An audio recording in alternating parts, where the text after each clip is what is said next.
Hello, it's great to see you all in another episode of When Foundations Are Shaken. I am Arul Velusamy, editor at Light of the World. And in this particular episode, we are going to look at the topic of how children are related to the LGBTQ misinformation and the misinformation industry. And today it's going to be an interview with an LGBTQ plus rights campaigner, very popular fixture on various interviews across British televisions, Peter Tatchell.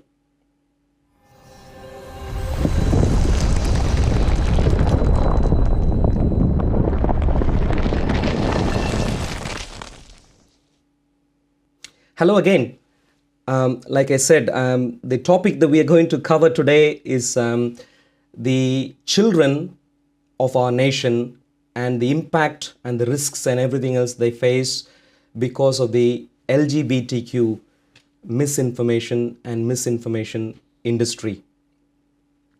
Essentially, of course, Light of the World is a Christian conservative channel. It's a startup. So please, apologies, and you need to, I request you to put up with a few production issues that we have right at the start, but it's a Christian conservative channel, and what we hope to achieve is deal with very important social issues that we face in our nation. And especially we want to deal with these issues by also talking to people who take different stances to ourselves. And with that having said, today I'd like to introduce to us the interviewee that we have, who is a popular fixture on British televisions and also, of course, televisions across the world, an LGBTQ rights campaigner who is based in the UK at the moment, who is none other than Peter Tatchell. So let's try and welcome him. Hello, Peter. Very pleased to join you. Peter, yes, like I said, you have been very gracious to join us as the first prominent interviewee. We are very great to have you on board. So, like we discussed over email, what I'd like to discuss is essentially children and the LGBTQ, what I call misinformation and misinformation industry. Of course, you represent the other side of the picture, and therefore you might not be happy with the title itself, and that is where we are hoping to have an engagement with you. So we are really glad to have you with us today. Thank you. What I want to do is I want to actually talk to you about three main areas. Area number one is essentially how are children even relevant in advancing LGBTQ related agenda. Now, this is a topic which is very close to my heart. What I consider is really the children are age-wise unrelated to the topic in discussion. In particular, the LGBTQ related discussion, I believe, has not been settled or has not been established in regards to even the adult level conversation. And that is where exactly I'd like to focus the first 10 minutes of our conversation. So please explain to me, Peter, in my view, the entire idea of gender identity and sexual orientation as proposed by LGBTQ lobby groups is not established truth, is not established fact. Please let me know why you would disagree with that. Well, first of all, let me say that according to public opinion surveys, nearly 85% of the British public accept same-sex relations. They think that LGBT plus people should be accepted as equals and respected. Now, when it comes to young people, that is those under 18, many of those young people will be LGBT. In fact, the research shows that many people become aware of their sexual orientation, whether it's heterosexual or homosexual, from the ages of 8 or 9 onwards. Now, I'm not saying that's right or wrong, but that's a reality. And therefore, it's very important that those kids in our schools are affirmed, supported, and given a sense that they are worthy human beings. It's important to do that, to challenge prejudice and discrimination, to challenge hate crime. It's also important to undermine prejudice, because straight kids who do not understand LGBT plus issues are more likely to be prejudiced, discriminatory, and even violent against other LGBT plus kids. So education in our schools is about challenging prejudice, discrimination, and hate crime. It is not about encouraging any sexuality or promoting any sexuality. Sure. So let me jump in there. What I'm hearing from you are very contradictory two different points. On the one hand, you initially began by saying about 80% people accept, but then you move on to suggest the problems faced in schools. Now, clearly, the problems faced in schools is reflective of the society's sort of view on this new thing that is showing up, the new kid in the block, which is really a trend in the last couple of decades. And this is where I'd like to go back to, before even talk about children in particular, I'd like to ask this question: why already reach children if we haven't established ideas related to LGBTQ agenda as facts among the adults? And so my question, I repeat, Peter, are you really saying that it is an established fact among adults that the LGBTQ ideas, the sexual orientation and the gender identity, new ideas that have been proposed in the last decade or so, are you saying these are agreed by the general mass, known by a democratic process? Are you saying that is really the case? If you don't think it has been done through a democratic means, are you really saying this is understood to be truth through some sort of a revelation of a higher nature through scriptures, or through science as we understand science, or through history of our cultures? Do you think among the adults this is a settled issue? Well, LGBT plus people have existed in all cultures all throughout history, going back thousands and thousands of years. It's in recorded history. In ancient Greece, ancient Rome, ancient China, ancient Japan, ancient Egypt, and so on, LGBT plus people have always existed. In British society, it is accepted by the democratic process. Parliament has voted time and time again that LGBT plus people should receive equal rights, be treated without discrimination. That is the law of the land. It's been agreed by Parliament and by a majority of public opinion. Now, people are free to disagree, but they're not free and entitled to discriminate. So I would never discriminate against a person because they were a Christian. And I ask Christians to show the same compassion and understanding by not discriminating against LGBT plus people. We can certainly agree on the last part, compassion. From a Christian perspective, compassion on people who are dealing with various complex challenges. Certainly agreed. But now, coming back to what I was asking earlier, do we have evidence?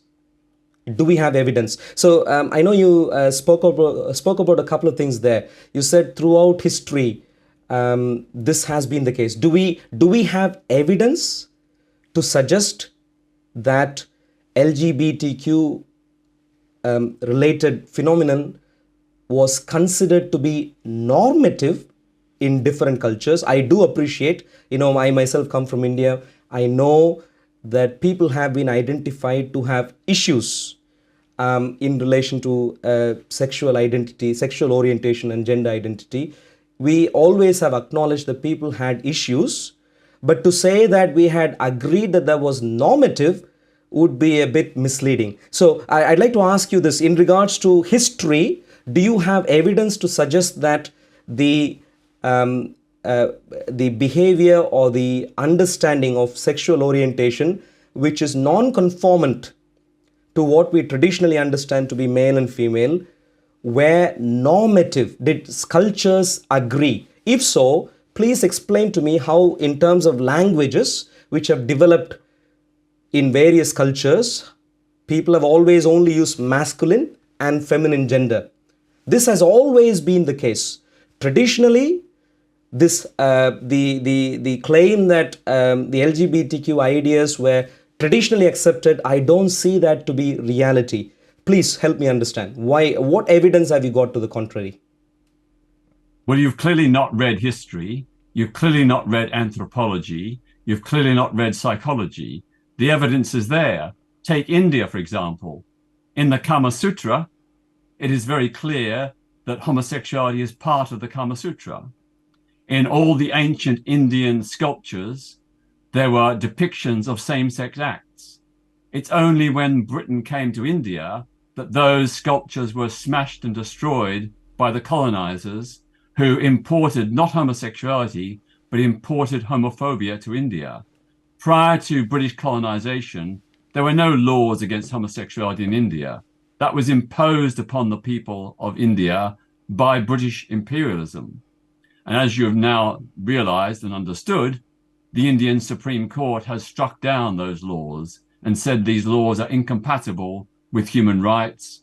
They were an imposition by a foreign power, Britain, in the 19th century, and those laws have now been repealed, so that homosexuality is now lawful in India, and quite rightly so, because Indian culture has a very long, proud, and very good history of accepting same-sex relations. Sure. I'll come to the law part. You mentioned about the law in India, the recent developments. Quite happy to discuss that in a little bit.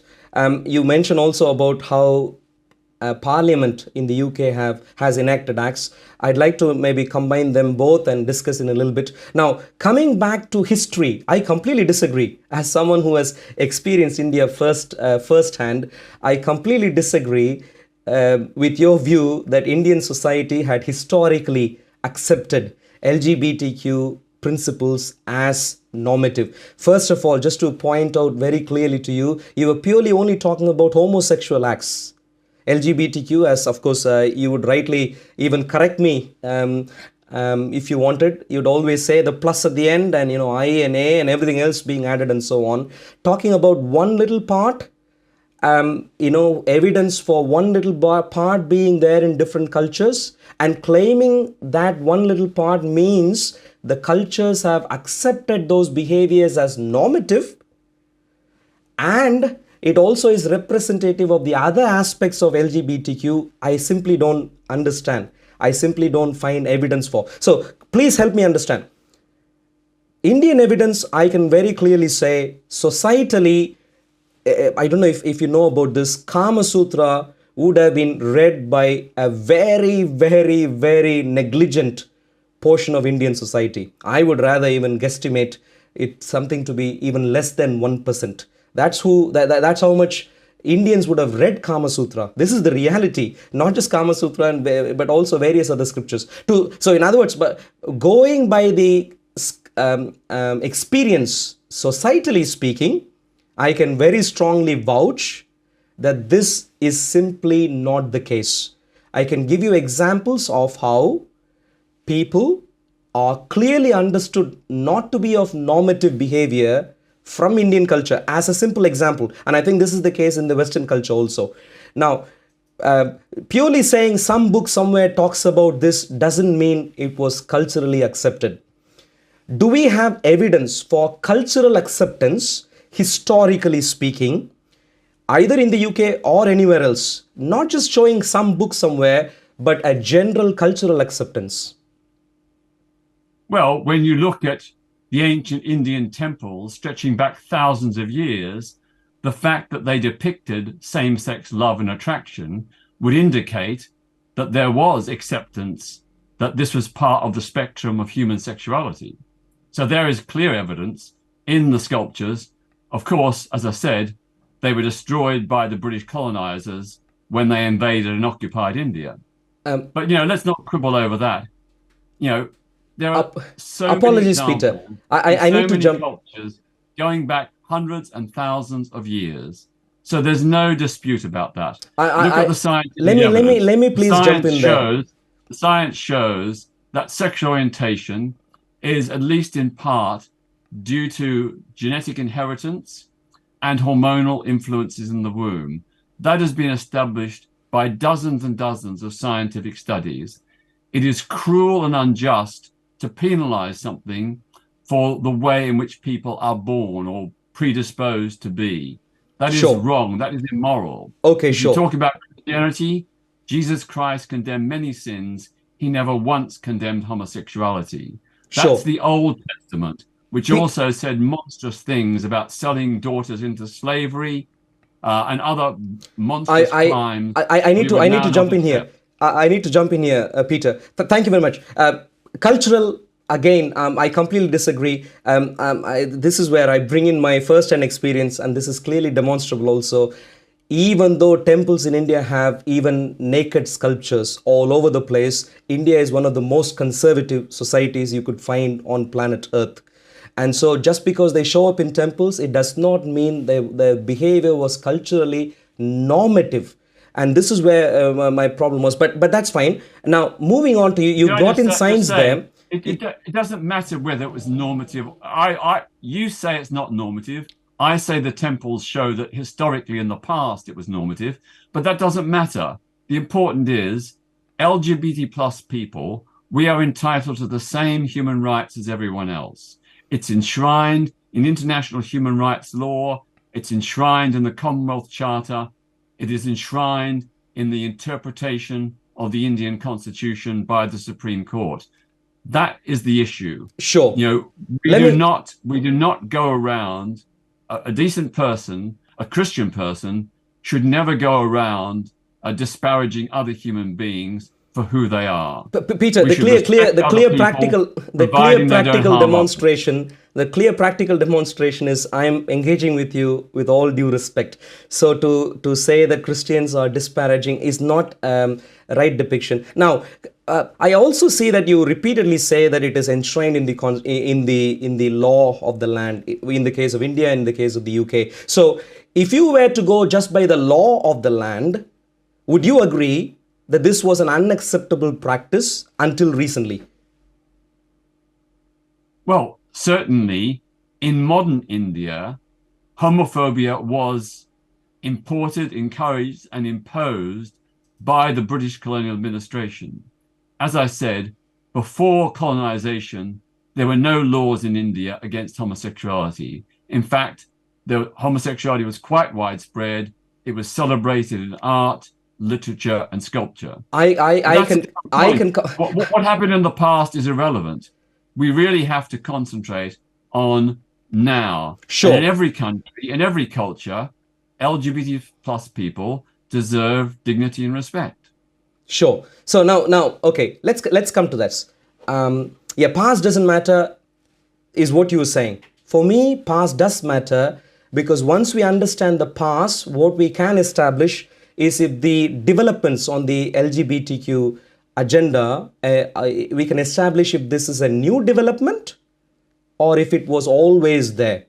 And the point here simply is, from what I can see, you talk about cultural, the law of the land in India. For your information, prior to the British coming to India, there was no such thing called an India with a legal code of conduct. It simply didn't exist.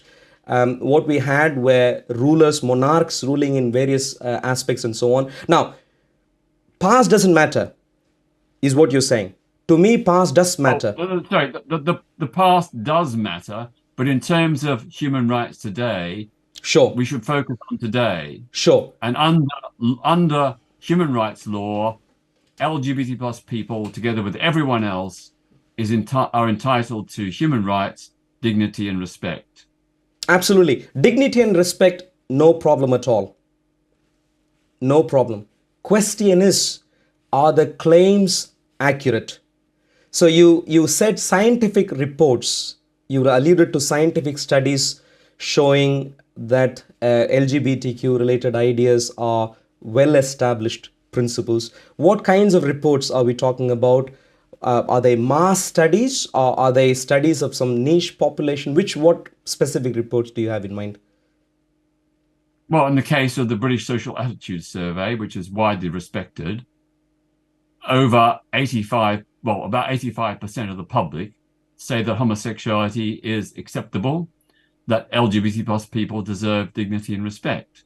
So that leaves a small minority, about 15% or so, who take a contrary view. Apologies. Let me correct They're my question. entitled to a contrary view. My question so much wasn't about the acceptance. My question was in regards to the underlying idea itself, that people can have a fluid sort of gender identity and sexual orientation. How do we know that this is scientifically valid? Let me ask you one question prior to that. Do you agree if I told you that that even gender dysphoria could be a legitimate explanation? Do you agree with this idea called gender dysphoria?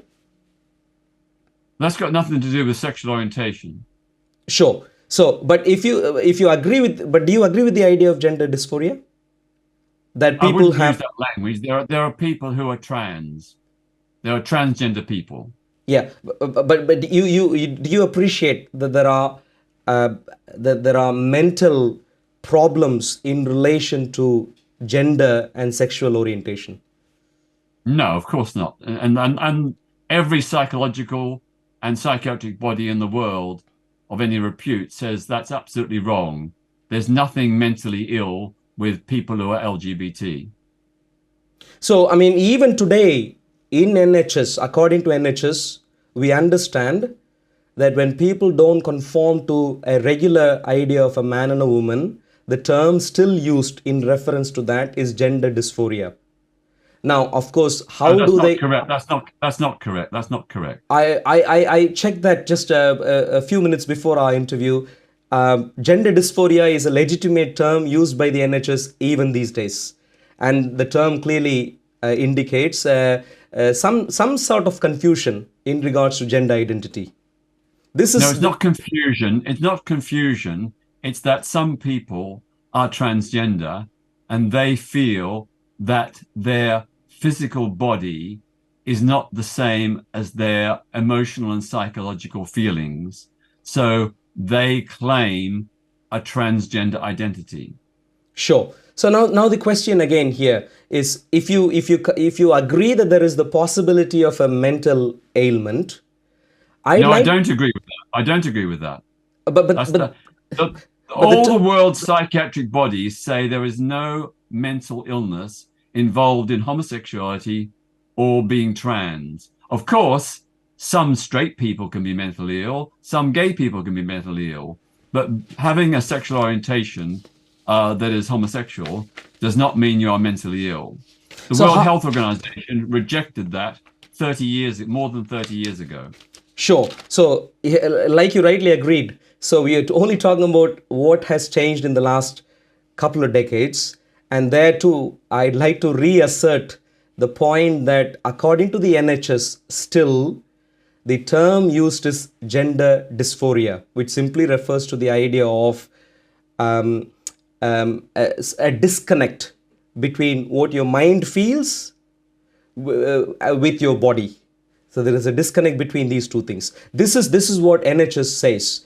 Now the question is, do you see that in regular life? Let me put it this way: in regular life, so you are Peter, you're sitting in front of me in a monitor there, and of course you see me also. I know who you are based on your physical characteristics, not what goes through your mind, but through your physical characteristics. If you go through an immigration system anywhere in the world, you would be identified by your fingerprints, you'd be identified by your facial features and so on. And likewise for me and so on. The point simply is, it has been a norm in the society across time for hundreds of years that identification always, reference point always is the physical body. By the presence of the physical body is how you get to know that someone has shown up somewhere. That has been the norm throughout time. This is the reference point.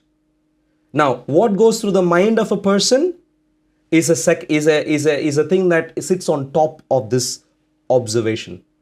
Now, of course, historically, if you come across a person who has things in his mind which is non-conformant to what his physical body suggests, we would always say he has a mental ailment. For instance, if I came around and said I am the president of the US. Now, please explain to me, scientifically speaking, in the case of gender identity and sexual orientation, how this would not be the case.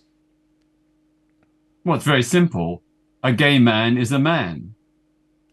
I am a gay man, I'm a man. End of story. Yeah, tell me about transgenders, please.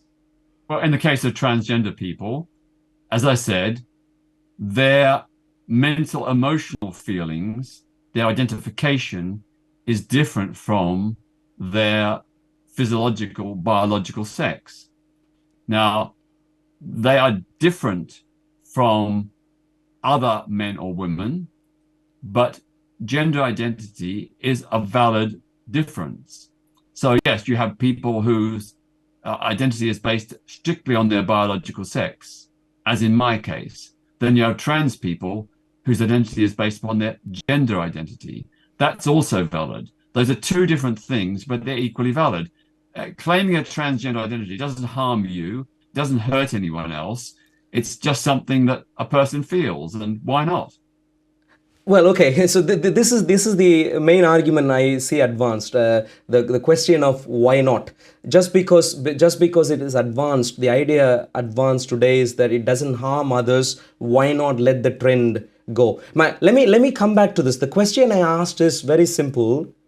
If the physicality of our existence has always been the reference point throughout history in various situations, and if the mental side doesn't agree with that, we always call that a mental problem, some sort of we don't always. Some people say that, but most people don't. Sure. So tell me exactly, apart from the gender identity and sexual orientation, new ideas advanced, where else would you want to change biological features to match a claim in the mind of a person? For example, I show up and I say, I am so-and-so, who I am not.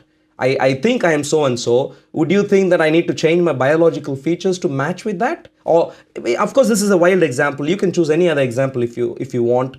Where else would this work? Well, transgender people have existed throughout history. You can see them in ancient India. Trans people exist in India today. Surprisingly, in some parts of India, trans people are much more accepted than in Western countries. I don't understand why we're making a fuss about trans people. They want to be themselves, be left alone. Why are we bullying them and demonizing them and treating them as mentally ill? That's just very, very wrong. It's very un-Christian.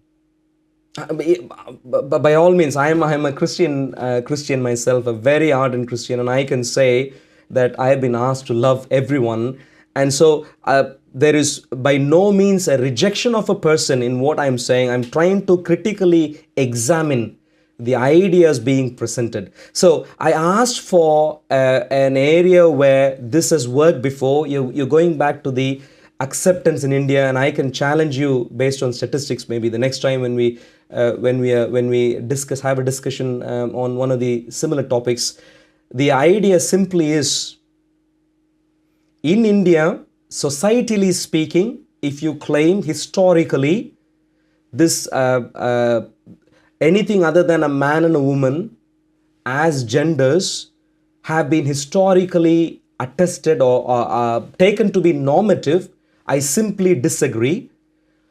All the time, you find a very small portion of people, like in the UK, who claim to have a different kind of idea in regards to sexuality. In India too, like in the UK, they have been accepted, but as they are, with things to deal with. That's how things have been in the past. Now, let me come back to this very important question again. So I am going through reports, and the reports suggest that clearly people who espouse or for themselves on some of these new ideas in regards to LGBTQ, they Hang on, they're clearly, not new ideas. These ideas have been around for centuries. They're not new ideas at all. if they are not new ideas, what are you campaigning for now? Well, we're campaigning to end legal discrimination. In Britain, we've largely succeeded. So In in many other other words, countries, they are also succeeding. no, no. If they aren't new ideas, if they have always been accepted, clearly there is nothing to campaign for. It's always the case. But clearly, the very reason why you are campaigning here and elsewhere in the world, a campaign is similar to you, indicates the fact that these are new ideas which haven't been accepted by the society, and you'd like them to be accepted. This is what it clearly indicates. So you can't argue for both. You can't have the cake and eat it too. Well, if you go back and read ancient texts, you see poetry, literature, painting, sculptures celebrating same-sex love. That means that this has been around for a very, very long time, going back centuries, going back even millennia. I completely agree. Non-conformant views on sexuality have been around for a long time. I completely agree.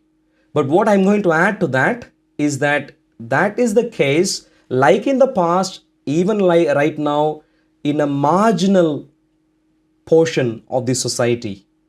And number two, with the marginal portion of the society, it wasn't still considered normative behavior.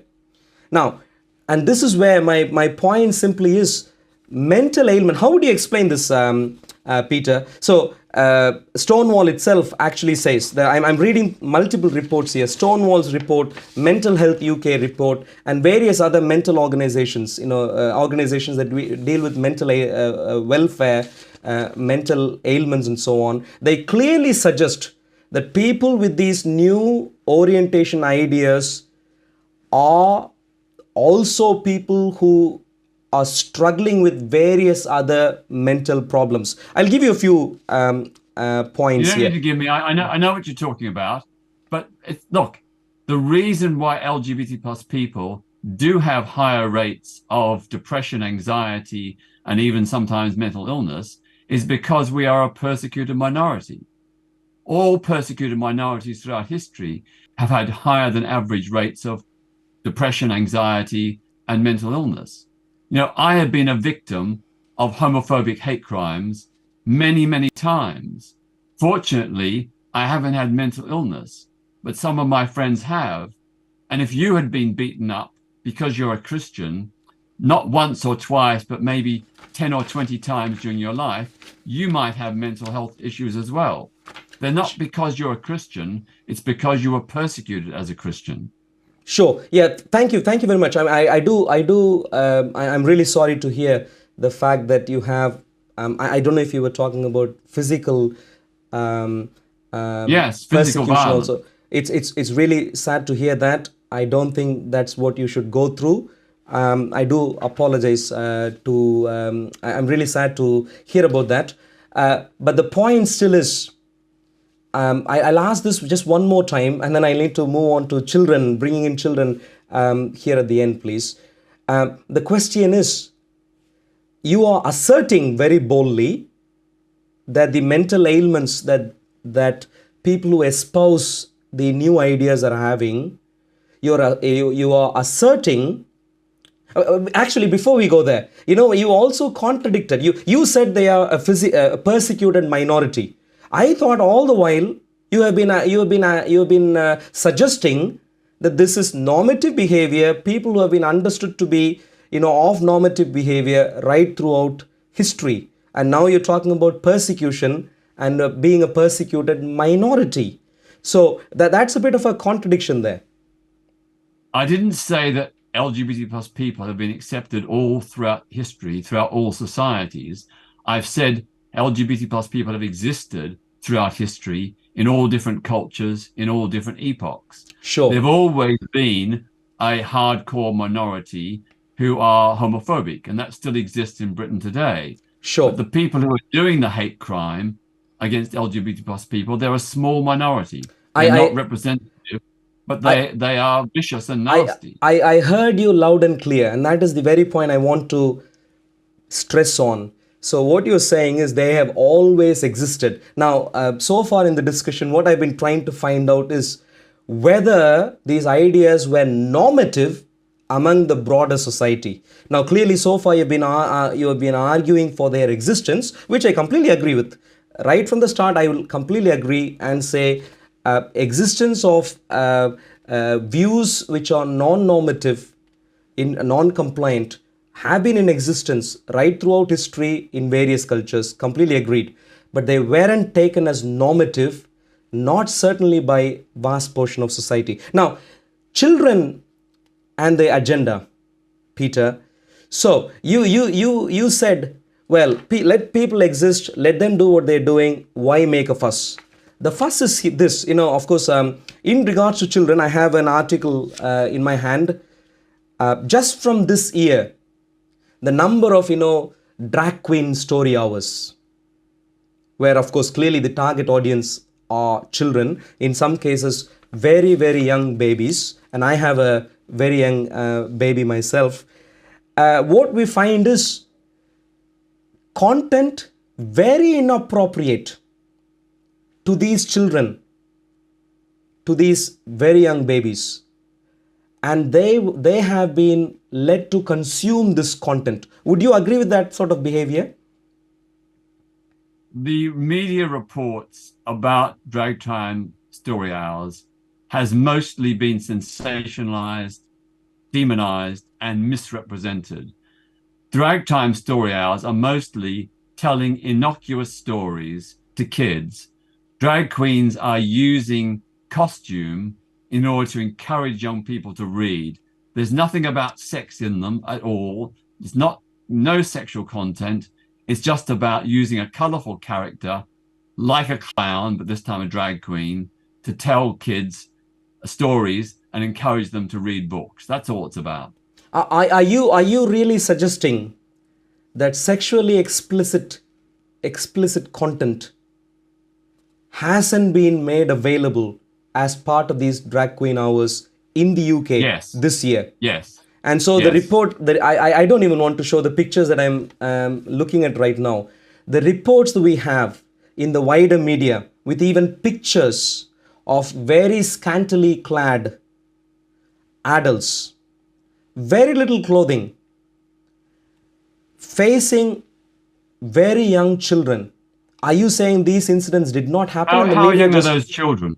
How young are those children? Sorry, come again, please. How young are those children? In some cases, even, the article that I'm holding in my hand, essentially the program was advertised even for babies, children as young as... A baby would have no idea, wouldn't be able to comprehend what drag is. A baby's mind is not sufficiently mature to understand that. Baby's mind... In that particular case, the babies were taken there by the mothers with the mother's approval. And I personally would not agree with some of the content, but there's no way that a baby can be influenced by something like that. Sure. Of course, a baby can't be influenced by violence. A baby can't be influenced by all sorts of evil in this world, but just because they can't comprehend enough. But that doesn't mean we expose them to that. And of course, a baby's is one example. A child who is 2 years old, 3 years old, 3 years old can very much comprehend what is going on. And as I said, I don't agree with that. Sure. And those examples you give are extremely exceptional and rare. Most of the drag time stories are simply telling, fairy tales like Cinderella or things like that, Jack and the Beanstalk, to young kids to encourage them to read. There's Sure. no sexual content in most of it. So in terms of the even the idea, the examples you have in your mind, are you saying sex or ideas of sex is not part of the storytelling? Yes, absolutely. Now, you're right that there have been one or two examples of scantily clad performers, but they're wearing more clothes than a young child would see at a beach on a summer's day. A person on a beach is wearing far fewer clothes than anybody at a drag story time has ever worn. So it's just, again, it's a sensationalism designed to scare parents and provoke fear when it's completely unjustified. I mean, I am a bit baffled by your last comment there. I thought at least we could agree on the fact that when these things happen, it's really bad. But which is what I thought I heard from you. I just told you, I But don't agree with some of the content but I see in you a also. very tiny number of cases. But even in those cases, a child going to a public swimming bath or a beach will see more nakedness than in any drag time story out. Not. I mean, no one is going to the beach to perform to the children who are around. I mean, that's not what really happens in a beach. I'm not in agreement in regards to the level of clothing at a beach, but that's a different story. But no, what I can say is the difference between the drag queen hour and the what happens in a beach is that here it's specifically designed to be a performance to the children who are brought in, and that is No, my. it's not. It's not. It is not a performance for children. It's for mothers. The incident you're talking about was for poor working class mothers with young children who couldn't afford childcare, who couldn't go out to the cinema or to the theatre. So the drag time performers put on a show for free to give those mothers a bit of fun, and they bought their baby. Surely the That's all. story, surely the storytelling is not for children. The story has no sexual content whatsoever. But surely Now, it's I've got not to for tell the you, children. Sorry, it's I not for need the to adults. and I need to finish. I need to Sure, finish. sure. I just want to finish by saying I think we really have avoided the issue. The issue really is about human rights for everyone, including LGBT plus people and including Christians. As you well know, I have campaigned relentlessly to defend Christians who are being persecuted in Muslim countries like Saudi Arabia and Pakistan. I have helped secure rights and freedom for Christians in many of these countries. I'm very sad that many Christians do not show the same respect and support when LGBT plus people are persecuted. We should be focusing on human rights, on love and care for other human beings who are in love with someone of the same sex. They're not harming anybody else. They're showing love and commitment. That's what's important, not all these other peripheral issues. Peter, we heard you very clearly there. Human rights issues certainly have to be held at the top level in our agenda. But the problem, I think, where we disagree is in regards to identifying what is human rights, what constitutes human right, and what doesn't. But I do appreciate the time that you have given us today. So hopefully we can catch up in the future in follow-up conversations, hopefully, and go through some of the other details we haven't been able to cover right now. But thank you very much for your precious time. Thank you as well, and best wishes to all your viewers and listeners. Thank you. Take care. Thank Bye. you. Bye. So there we go. So we had Peter Tachel with us, a prominent LGBTQ plus rights campaigner. Apologies, we had a few technical glitches in the studio. This is the first time we are recording something like this, so do apologize about that. But great to have Peter there. And what I hope to do is essentially discuss more details of whether the ideas advanced by the LGBTQ, who I call misinformation industry, are really information or misinformation. And I'd like to also find out if it causes serious harm to the society or not. So with that, essentially what I'd like to say is watch out for more such interviews and shows, and hopefully we'll be able to discuss with people of various different viewpoints. Thank you for joining with us today. From everyone at Light of the World, goodbye.